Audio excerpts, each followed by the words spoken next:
नमस्कार, मैं हूं आपके साथ विशाल कालरा और हम बात कर रहे हैं इस वक्त की सबसे बड़ी खबर की। पश्चिम बंगाल विधानसभा चुनाव के लिए तृणमूल कांग्रेस ने टीएमसी ने अपने 291 उम्मीदवारों की लिस्ट जारी कर दी है।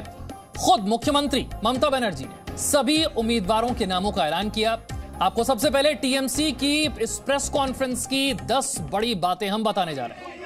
पहली बड़ी बात, ममता बनर्जी कहां से चुनाव लड़ेंगी? अटकलें लगाई जा रही थी, ये बिल्कुल साफ हो गया। ममता बनर्जी अब नंदीग्राम से चुनाव लड़ने जा रही हैं। ममता बनर्जी टॉलीगंज से भी लड़ सकती हैं। जब टॉलीगंज का नाम लिया तो कहा मैं भी यहां से लड़ सकती हूं।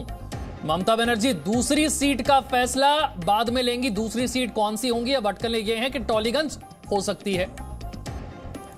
ममता बनर्जी ने 294 में से 291 सीटों पर अपने उम्मीदवारों के नाम का ऐलान कर दिया है। बाकी 3 सीटें सहयोगी पार्टी लड़ेगी। ममता बनर्जी ने 42 उम्मीदवारों को इस बार मैदान में उतारा है। एससी के 79 79 और एसटी के भी 17 उम्मीदवार मैदान में उतारे गए हैं। 291 में 79 एससी और 17 एसटी उम्मीदवार हैं। ममता बनर्जी ने 50 महिलाओं को भी इस बार टिकट दिया है। और बड़ी खबर यह भी है कि 23 ऐसे मौजूदा विधायक हैं जिनका टिकट कट गया है। 8 मार्च को महिला रैली करेंगी ममता बनर्जी। 50 महिलाओं को टिकट दिया है, महिला रैली भी करने जा रही हैं। और 9 मार्च को नंदीग्राम जाएंगी। 10 मार्च को होगा नामांकन। मेरे दो सहयोगी इस वक्त मेरे साथ हैं। पूजा मेहता मेरे साथ जुड़ रही हैं, रवि त्रिपाठी भी मेरे साथ हैं। सबसे पहले पूजा, इस पूरी लिस्ट को किस तरह से समझा जाए? क्यों नंदीग्राम को चुना गया? क्यों टॉलीगंज के साथ कहा गया मैं यहां से लड़ूंगी? कितने महिला उम्मीदवार, कितने मुस्लिम उम्मीदवार? ये पूरी लिस्ट को अगर एनालाइज करना हो इस चुनाव के मद्देनजर कैसे करेंगे? देखिए विशाल, आपको बता दें कि पश्चिम बंगाल में अगर पहली कोई ऐसी पार्टी है जिसने कैंडिडेट लिस्ट का अनाउंस कर दिया है वो है तृणमूल कांग्रेस। 294 सीटों में से 251 जो है सीटों पर जो नाम अनाउंस आज कर दिए गए हैं। लेकिन सबसे अहम बात यह है कि ममता बनर्जी सिर्फ एक सीट से चुनाव लड़ेंगी, वो है नंदीग्राम। उनकी जो ट्रेडिशनल सीट है जहां से वो अब तक चुनाव लड़ती हुई आई हैं, भवानीपुर, वहां से इस बार राज्य में जो मंत्री भी है, विधायक है सोमनदीप चट्टोपाध्याय, वो वहां से चुनाव लड़ेंगे। एक अहम बात ये कह दें कि 23 से 24 तक जो है सिटिंग एमएलए, उनको इस बार टिकटें नहीं दी गई है। 2 बातों का खास ख्याल रखा गया है कि किन नेताओं ने वहां पर काम किया है, किन विधायकों ने काम किया है। जिन विधायकों की छवि खराब है या फिर करप्शन चार्जेस लगते रहे हैं या फिर बीमार है, उनको इस बार टिकटें नहीं दी गई है। तो कुल मिलाकर 23 से 24 सिटिंग एमएलए को इस बार टिकटें नहीं दी गई है। लेकिन साथ में इस बात का भी ध्यान रखा गया है कि कहीं वो नाराज होकर दूसरी पार्टी में या फिर बीजेपी में न चले जाएं, इसलिए पार्टी की तरफ से विधान परिषद का गठन किया गया है। इस विधान परिषद में वो सारे नेता होंगे जिनको इस बार टिकटें नहीं मिली है, चाहे ओल्ड एज की वजह से हो, बीमारी की वजह से हो या फिर राजनीतिक कारणों की वजह से हो, तो वो कहीं ना कहीं नाराज ना हो जाए, इस बात का ध्यान रखा गया है। उसके अलावा अगर हम पूरे इस लिस्ट को एनालाइज करें तो विमेन रिप्रेजेंटेशन कई गुना ज्यादा है पिछली बार से। इस बार जो है 50 महिला कैंडिडेट्स को जो है टिकटें दी गई हैं। 42 माइनॉरिटी कम्युनिटी से लोग आते हैं। मुस्लिम जो है उनको 42 जो है सीटें टिकटें दी गई हैं। तो कुल मिलाकर 2 बातों पर खास ख्याल रखा गया है कि जिनको टिकटें मिल रही हैं उनकी छवि कैसी है, क्योंकि काफी आर्टिस्ट है, स्पोर्ट्समैन है, उनको इस बार जो है चांस दिया गया है। जिनकी इमेज क्लियर है, जो यंग है, यूथ जो है, उनको जो है ज्यादा फोकस किया जा रहा है।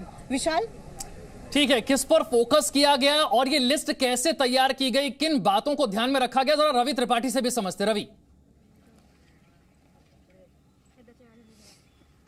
देखिए, मैं तो बंगाल की राजनीति के बारे में पूजा बेहतर बताएंगे और मैं जिस तरह से घूम रहा हूं बंगाल में, अगर बात करें और जो संकेत देखने को मिल रहा है, जो अगर रिजल्ट के जो आज टिकट डिक्लेयर किया ममता बनर्जी और इसको संकेत से पढ़ें तो मैं कर्नाटक से इसकी तुलना करता हूं। कर्नाटक में सिद्धारमैया चुनाव लड़ रहे थे और अचानक डिसाइड हुआ कि उन्होंने सीट अपना बदला है और 2 सीट अलग अलग सीटों से चुनाव लड़ेंगे और अपने व्यक्तिगत जो सीट था जहाँ से वो एमएलए थे उन्होंने अपने बेटे को दे दिया। और उसका नतीजा आप जानते हैं, क्योंकि उसके बाद एक माहौल होता है ना, आमतौर पर जब आप सीट बदलते हैं तो पब्लिक में इसका अच्छा मैसेज नहीं जाता है और संकेत ये जा रहा है कि कहीं ना कहीं ममता बनर्जी डर गई हैं। ममता बनर्जी अपना सीट छोड़ के दूसरे सीट से और तीसरे सीट से चुनाव लड़ने की बात आ रही है, तो ये संकेत अच्छा नहीं माना जाएगा और बीजेपी को इसका एज होगा, क्योंकि आमतौर पे जो ट्रेंड देखा जाता है, क्योंकि मैंने आपको सीतारामैया का एग्जाम्पल इसलिए समझाया कि मैं कर्नाटक चुनाव में गया था और कर्नाटक चुनाव में बिल्कुल यही ट्रेंड था। लग रहा था कि सीतारामैया बिल्कुल चुनाव जिता के लाएंगे। कांग्रेस ने पूरा उन पर भरोसा जताया था, पूरी दारोमदार उन पर थी, सीट बंटवारा उन्होंने सब चीज़ किया और मजबूत सीएम के तौर पर सीतारामैया जाने जाते थे। लेकिन आखिर में ये हुआ कि वो एक जगह से चुनाव जीते, दूसरे जगह से चुनाव हारे और पार्टी भी कहीं ना कहीं चुनाव बिल्कुल एक तरह के आसपास आके चुनाव हार गई। कांग्रेस पीछे रह गई, बीजेपी नंबर 1 की पार्टी हो गई। तो जो बंगाल में संकेत मिल रहा है यही मिल रहा है कि कहीं ना कहीं बीजेपी को एज मिलता हुआ जा रहा है और इस तरह की जो गलतियां अगर ममता बनर्जी करेंगी तो इससे बीजेपी को और फायदा होगा, क्योंकि ममता बनर्जी का कॉन्फिडेंस लेवल इससे कमजोर होता जाएगा। जो पब्लिक जो पॉलिटिक्स में संकेत माना जाता है उसके हिसाब से ममता बनर्जी को आज के डेट में कमजोर माना जाएगा, क्योंकि ममता बनर्जी अपनी सिटिंग सीट छोड़ के जा रही हैं, दूसरी सीट पर वहां जा रही हैं जहां बीजेपी, ऐसा भी कहा जा सकता है कि बीजेपी के ट्रैप में भी फंस गई हो। बीजेपी उनको चुनौती दे रही है और आज भी कह रहे हैं शुभेंदु अधिकारी को उनको 50,000 वोट से वहां से हराएंगे। वो हार जीत अलग बात है, लेकिन आप बीजेपी के ट्रैप में फंसी हैं उनके गढ़ में। अब वहां जहां से शुभेंदु अधिकारी आपके बगावत करके गए वहां आप चुनाव लड़ने जा रही हैं, आपको पूरा फोकस वहां करना पड़ेगा चुनाव जीतने के लिए, पूरी ताकत लगानी पड़ेगी, पूरी मशीनरी लगानी पड़ेगी। और इसके अलावा साथ साथ जब अगर ट्रॉलीगंज आप चुन रही हैं तो आपको इसका मतलब डर है कि वहां से हार जाए तो दूसरी जगह से जीत जाए।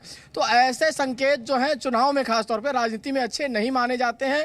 और मुझे जो लग रहा है, जिस तरह से मैं नॉर्थ बंगाल घूम रहा हूँ, अभी यहाँ से मैं आगे की तरफ जा रहा हूँ, उत्तरी दिनाजपुर के आसपास हूँ और जनता से जो बात हो रही है, चाहे मुर्शिदाबाद हो चाहे मालदा हो, जबरदस्त टक्कर है और बीजेपी कहीं ना कहीं एज ले रही है, बीजेपी बढ़त ले रही है। अगर बात करें नॉर्थ बंगाल की, जिस इलाके में मैं हूं, पिछली बार टीएमसी को 26 सीटें आई थी और इस बार माना जा रहा है कि इस गढ़ में बीजेपी इसलिए सेंध लगाएगी कि लोकसभा चुनाव 2019 के जो हुए थे उसमें यहाँ 8 लोकसभा सीट में से 7 बीजेपी जीत कर आई थी।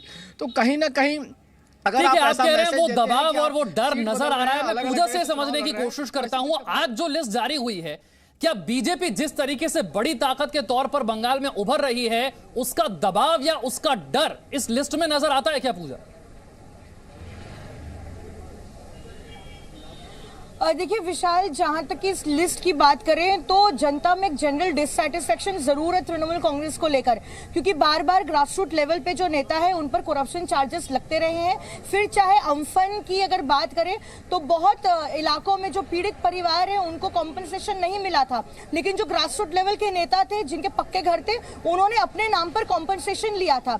तो कुल मिलाकर इन बातों का ध्यान रखा गया है कि जिन लोगों को वहां से फील्ड किया जाएगा, जिनको टिकटें दी गई हैं, पास्ट में उनका कोई वैसा रिकॉर्ड ना रहा हो, उनकी इमेज क्लियर हो, इस बात का सबसे ज्यादा ध्यान रखा गया है। क्योंकि आज ममता बनर्जी ने खुद कहा कि कुछ राजनीतिक कारणों की वजह से भी कुछ सिटिंग एमएलए को हम सीटें नहीं दे पा रहे हैं, टिकटें नहीं दे पा रहे हैं, तो इसलिए इस जो है विधान परिषद का जो है गठन किया गया।